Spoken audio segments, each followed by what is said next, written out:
Hello YouTube, Marielle here. Today I really would like to elaborate more on why I want to leave my home besides just limiting my wolf access to having more opportunity to force me into anxiety and panic attacks by not keeping up with payments of mortgage and stuff like that once the divorce will be on its way. As you all know, I'm still working my way through the different experiences I've had with my wolf, and having this very safe place here on YouTube to exteriorize those experiences has been a tremendous help to me. Your comments have also helped me to take things more seriously than I've had through the years.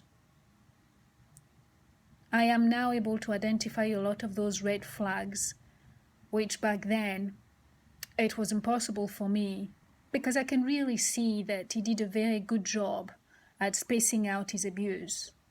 You know, that is a very good factor.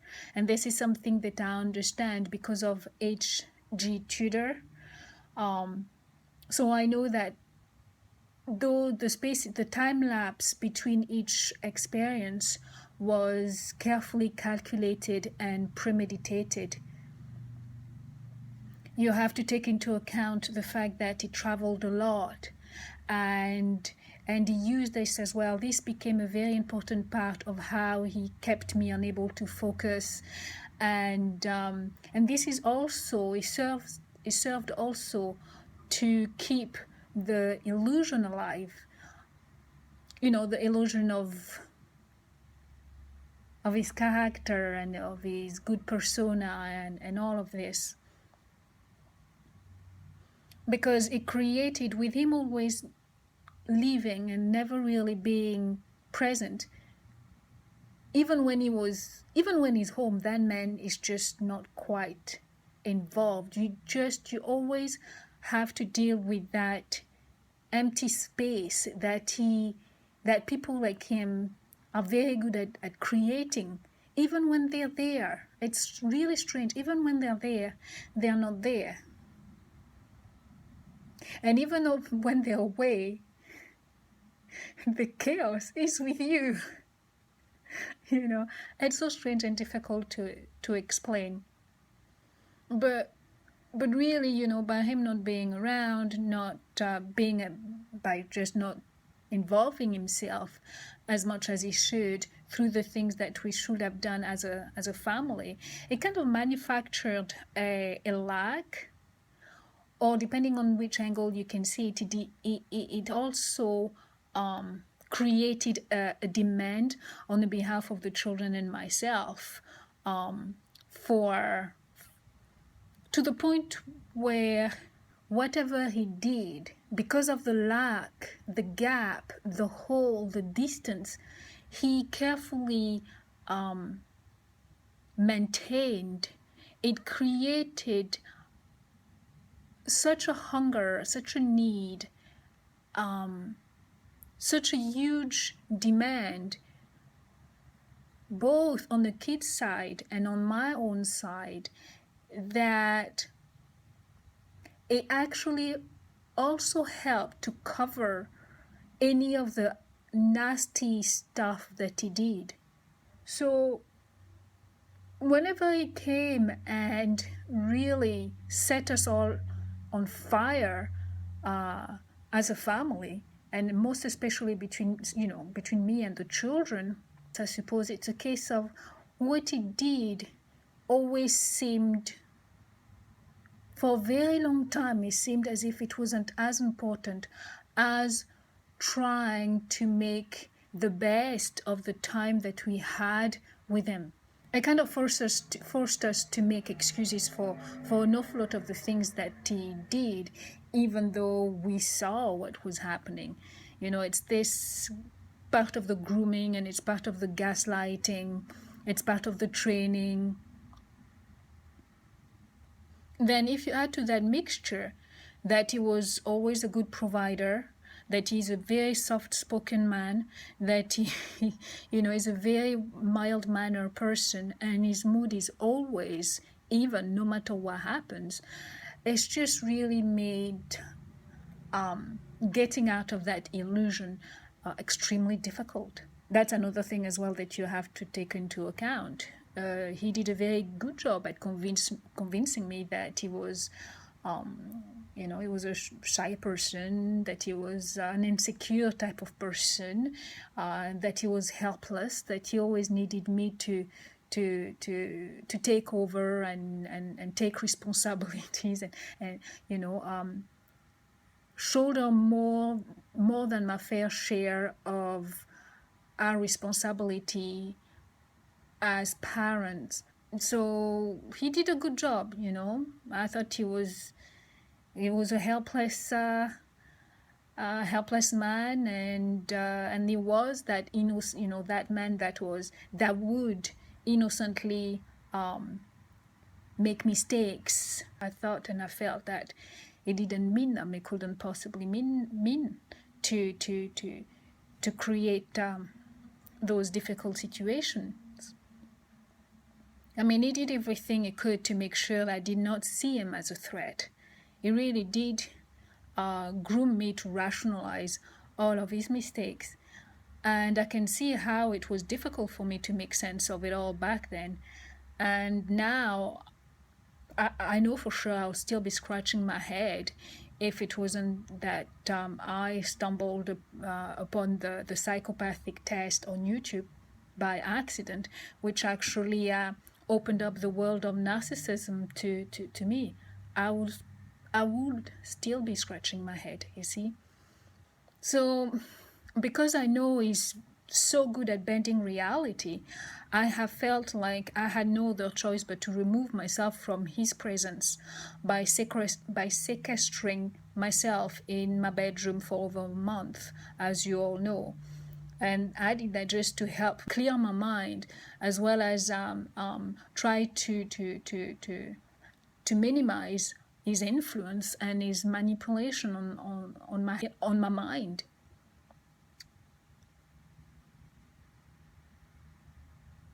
And that's exactly for that same reason that I also decided to stay here in the motel for as long as I could.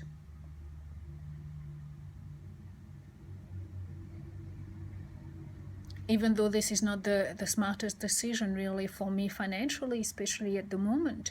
But I really felt I had no choice. I had to have that time away from my usual setting. For quite a while now, some of you have urged me to leave him. Some of you have urged me to be more careful, as you believed that my wolf could be dangerous. And I must admit that until recently, I did not take things seriously enough. I really didn't. To start stringing together all those very small and significant, scary incidences that have occurred over the years. And because of this time that I've spent by myself, I can see more clearly the potential for him to be capable of hurting me. You know, if he was pushed, if something I did, you know, could just push him over that edge, or if, you know, we could be going somewhere and he could figure out that he could get away with it. I'm pretty sure now that he'll be totally capable of hurting me. And I think so now, and I'm sure of it now, because of some of the incidents that I am going to share with you here.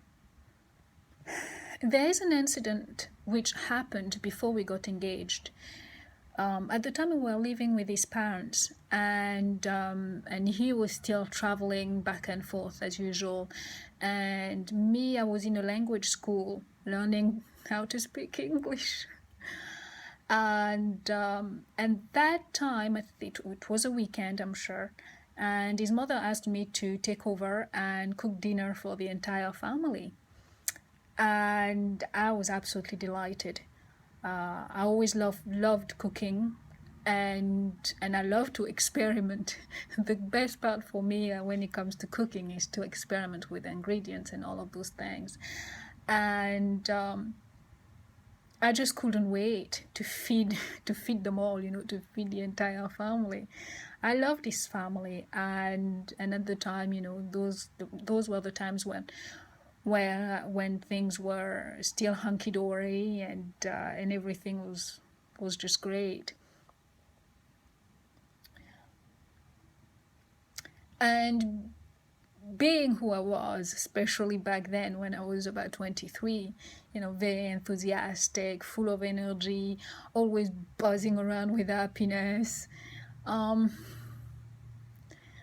remember asking my wolf, who was my boyfriend back then, to help me in the kitchen. So while I cooked, I spoke to him, whirling around in the kitchen, asking him to pass me this and to pass me that, when all of a sudden, out of nowhere, he put both of his hands around my neck. And with all his height and everything, he just bared down on me and snarled. Yeah, he snarled at me. And he told me to never speak to him again like that. To this day, I still don't know what he referred to when he said to me, "Don't ever speak to me like that." To this day. I know all I could have possibly done wrong was just to be too loud. Maybe. Maybe I had been a little bit too loud because I was happy, and I was being myself and a little extra happy and enjoying the moment and what I was doing. But even then, even when I say that, I have to provide this as a possible reason, because I swear I don't remember anything else I could have said or done wrong. Because I know I had been polite while asking him to, help me around the kitchen. And I was talking to him and I was communicating with him, and it was so strange, but as it deflated me, like, it really felt like, just like a balloon and you burst the balloon, I just withered. And I was sad for the rest of the day, and for the first time in my life, I put on a smile on my face and carried on conversations while I was dying inside. That was the first time in my life something like that happened to me. I mentioned him snarling when he spoke to me in that kitchen that day, in his mother's kitchen. But there's something that I'm gonna tell you something about that snarling thing, that snarling of thing, because it was actually a habit. He used to snarl, lift one corner of his lip, of the top lip, and really show his teeth, and yeah, almost growl. You could hear him growl. It was faint, but he did the dog growl. And looking back, when I think about it, the expression in his eyes were never friendly at all when he did that. And I did ask him about that, because, it would happen every time I'll take a picture. I'll try to take a picture of him. Every time I kept asking him why he made those faces at me, he kept saying to me, I just, that he hated having his picture taken, which I now know it's not even true. But since learning that those kind of people, like my wolf, can carry on relationships, marry people, pretend to love someone when all they feel is just hatred and disdain for that person, and the best that you can actually hope that they can feel towards you is indifference. Knowing this now just kills me. because I realized that that snarling lip action that he used to do as an opportunity to smartly disguise, how can I say that? He used that opportunity of me taking pictures of him to demonstrate, to show me, to express his true feelings to me, knowing that I would not understand it. But I'm pretty sure he used those moments to really show me. It's not to show me, but it's more to vent, or to let, to kind of release a little bit of what he was truly feeling inside of himself. I am now sure of that.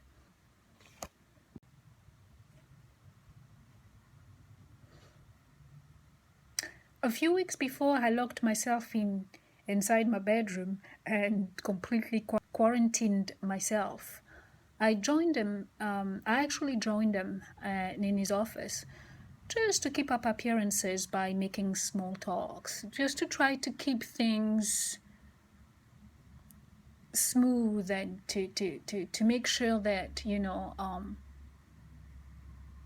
the atmosphere in the house was all right. And because also at the time I was trying very hard to not let him suspect too much about how I was feeling. So I made various attempts to talk to him, to be nice, to to engage him and do different things, but just normal things. It was just normal things. So when I actually approached him, he was in his office watching a new TV show. I don't even know the name of it just now. I wasn't, like I said, I was pretending to be interested, just to be able to have that opportunity to just talk, really. But I wasn't really interested, so I wasn't paying much attention anyway. But so I just asked him, how it was going, how,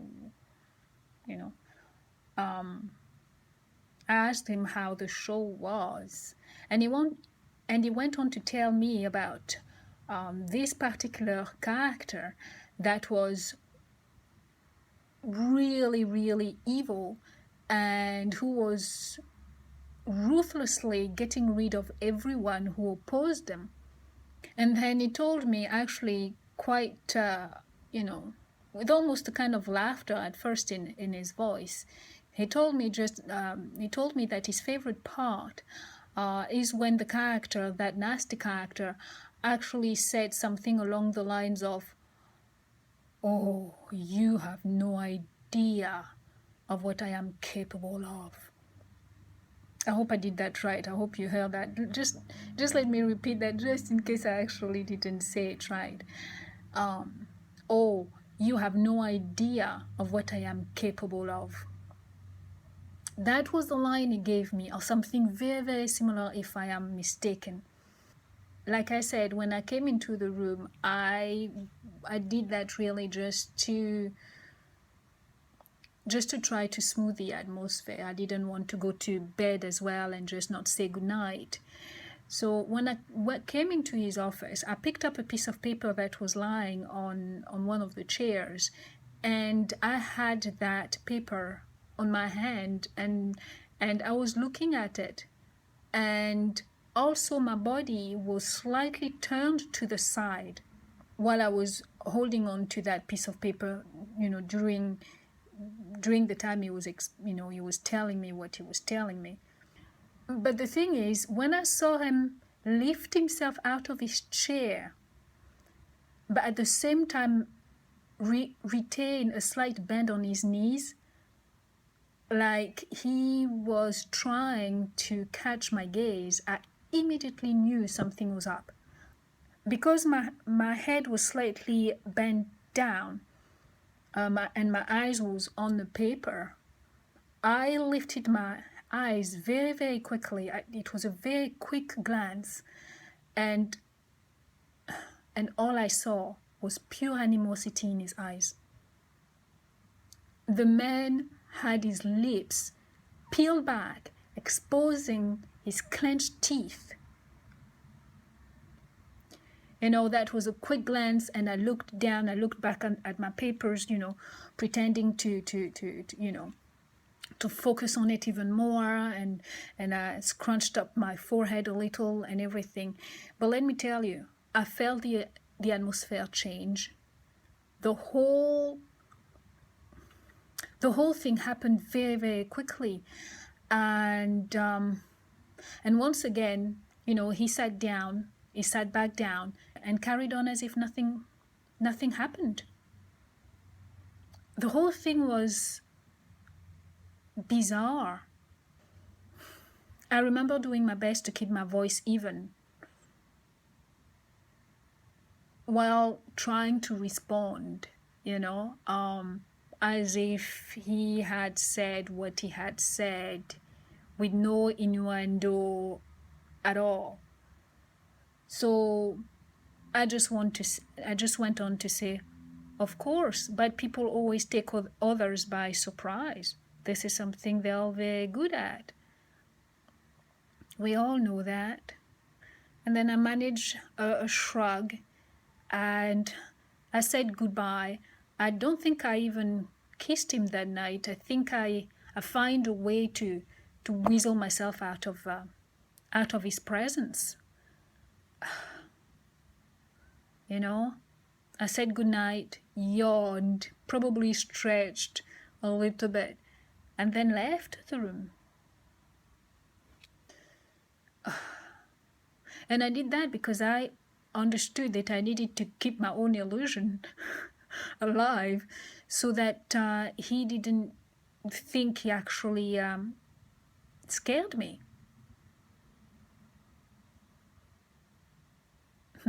But trust me, I was scared. I was scared because I felt deep within my soul that what my wolf had said was not... He didn't say it just like that. He was talking to me, and he was giving me a warning. That glance, the way he actually lifted himself out of his chair to approach me, and for his face to be this close, literally, this close to my face, and the way he actually, you know, tried to stay a little bit bent so he doesn't tower over me, so that he could make eye contact with me. Now, he was talking to me. He knew what he was doing, and he was giving me a warning. And that's when it really dawned on me. And that's when I knew that everything I had learned about those people was real. And this time there was no sweeping it under the carpet. You know, this man hates me. My only problem was I had no idea what to do. Because at the time I was still busy debating whether I should just walk out of there and, you know, pick up my stuff and leave. You know? I saw that, but I had no idea. I saw that, I heard him, I saw his face, I saw his expression, everything was clear, the message was clear. But I didn't know what else to do. I really didn't know what else to do. Again, a lot of those small incidents have always happened completely unprovoked throughout the years. But because of the time lapse between those kind of outbursts and the slow increase in their severity or their intensity, always caused me to really dismiss them and to rationalize them until, well, I would even say until really just very recently, as just a week ago. You know, it's just one of those funny things where, funny, I don't like to say funny, but I don't know what else to say except strange, is this thing that is like, I know, but I don't know at the same time. I understand, but I don't quite understand. I don't know whether that makes sense. It's quite difficult to explain or understand. For those of you who have been following me for a while now, and you may remember me mentioning how when we got our first home, he started telling me out of the blue to go and shite. You know, he'll pass me in the corridor, he'll pass me in the kitchen on random days without any provocations. He will just say to me, go and shite. And at the time, you know, that was at the very, very beginning of our relationship, and my English wasn't actually all that great. I even started to think that maybe it was some kind of twisted term of endearment. Not term, but I mean expression of endearment. I mean, how crazy is that? How crazy is that? This is how things like that have been happening throughout our marriage, and they just meant nothing to me. Again, just like our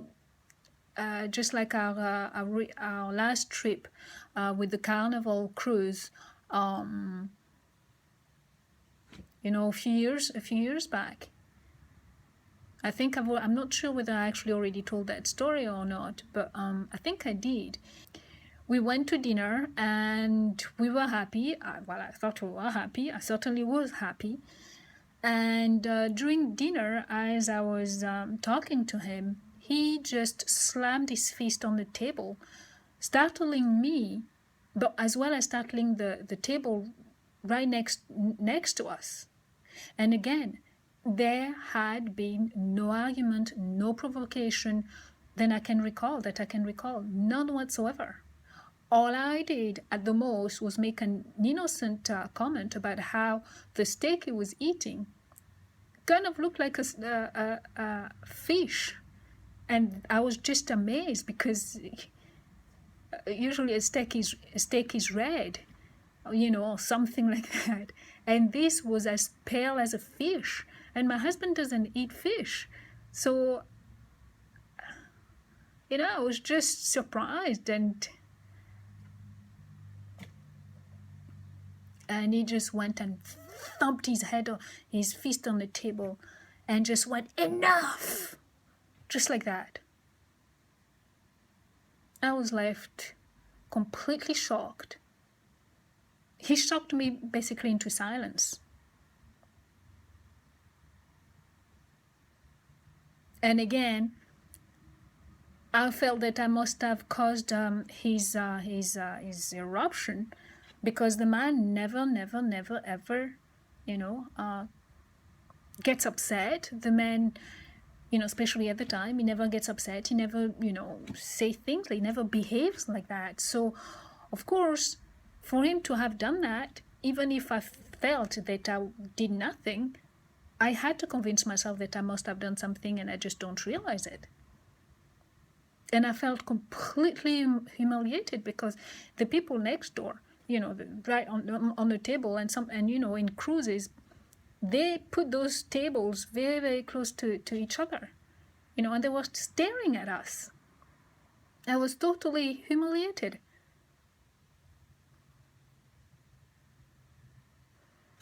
But the reality is that when you deal with those individuals, all you do is question yourself.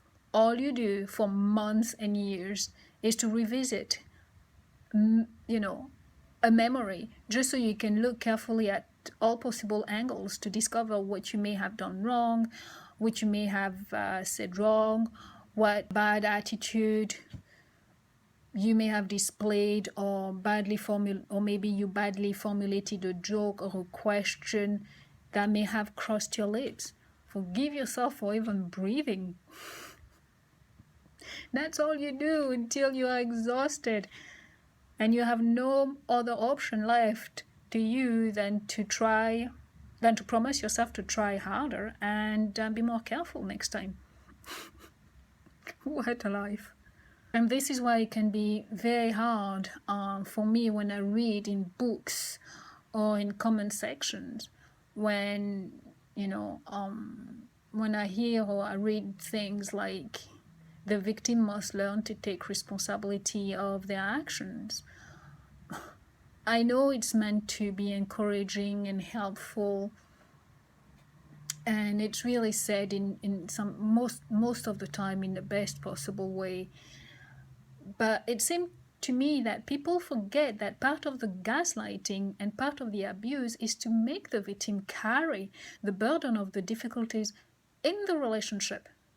And if you have a lot of people around you that the narcissist will be manipulating and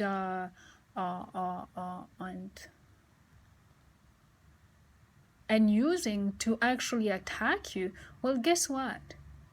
You will be carrying the responsibility of those people, poor choices and bad behavior that they themselves are not even aware that they are being manipulated. And you, the victim, you will be carrying that responsibility by trying to figure out what you did wrong to deserve it. What is it that you said? What is it that you did?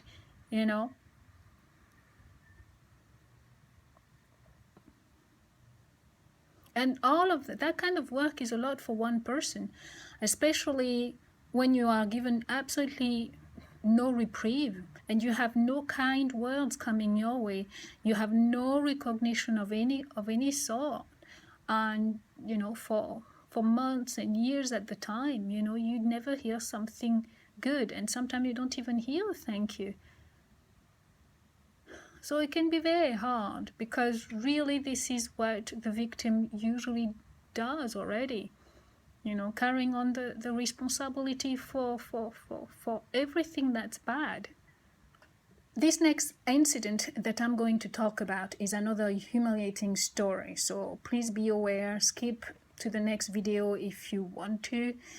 And understand that I'm only sharing it with you because I really want those of you who have been really worried about my safety to understand that I fully get it. I totally get it. And I get it more now than I ever did before. And this is why I want to explain to you why I finally get it. So sometime after my wolf came back from Singapore, he did something that left me feeling several different emotions all at once, as well as feeling quite scared too. And this is also another example which helps me to understand why it can seem or appear to the outside world that victims of abuse are either stupid, or they're weak, or that they must seek or enjoy what is being done to them. And quite frankly, I don't blame people who think that way, because it has to be recognized that without a deep understanding of how those human predators play with our minds, the situation can become extremely difficult to entangle due to the dozen very, very small factors, peppered throughout the whole situation in the first place, which creates a huge amount of confusion. Huge. Even ourselves, the victim, we can have a really, really tough time not blaming ourselves. And we do that not because we want to do that, but it's more because the work involved in entangling that mess, which is a cluster of actions, emotions, situations, people, timing, places, who said what, when, and where. It's extremely time consuming. It's a very, very complex task, so much so that it can become impossible to establish even to ourselves, our own innocence. Even ourselves, we can have a really, really hard time as victims to establish clearly where, you know, where is our part in this situation, where is our part start and where does our part end. It's just very, very, very difficult, and this makes us even more vulnerable, because without having that clear definition of this is not my fault, I didn't do it, we actually become even more vulnerable, because after a while you tend to give up. After a while you have to think, I don't get it, I don't see it, I don't understand, therefore I must have done that. Therefore, I must have created that situation. Therefore, I must have contributed to that situation.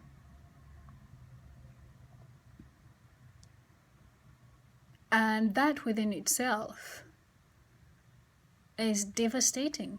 Devastating way beyond most of us really going through those things really understand at the time.